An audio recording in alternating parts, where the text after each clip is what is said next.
ಚಿತ್ರದುರ್ಗ ಜಿಲ್ಲೆಯ ಒಂದು ಚಿಕ್ಕ ಹಳ್ಳಿಯಲ್ಲಿ ರಾಮಯ್ಯ ಎಂಬ ಪ್ರಾಮಾಣಿಕ ಕೃಷಿಕನು ವಾಸಿಸುತ್ತಿದ್ದ. ಆತನು ವಂಶಪಾರಂಪರ್ಯದಿಂದಲೇ ಕೃಷಿಕನಾಗಿದ್ದು, ತನ್ನ ತಂದೆ ತಾತಂದಿರು ಎಲ್ಲರೂ ಹೊಲದ ಕೆಲಸ ಮಾಡುತ್ತಾ ಭೂಮಿಯ ಮಹತ್ವವನ್ನು ಮನಸ್ಸಿನಲ್ಲಿ ನೆಲೆಗೊಳಿಸಿದ್ದವರು. ಪ್ರತಿಯೊಂದು ಬೆಳಿಗ್ಗೆಯೂ ರಾಮಯ್ಯ ದೇವರ ಪೂಜೆ ಮಾಡಿ ಹೊಲಕ್ಕೆ ಹೊರಡುವನು.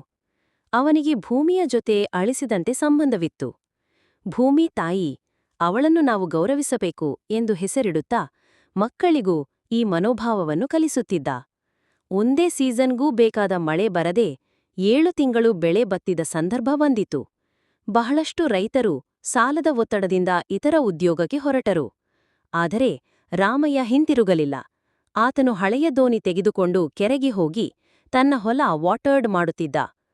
ಅವನ ಧೈರ್ಯ, ಶ್ರಮ ಮತ್ತು ನಂಬಿಕೆಯ ಫಲವಾಗಿ ಮುಂದಿನ ವರ್ಷ ಉತ್ತಮ ಮಳೆ ಬಂತು.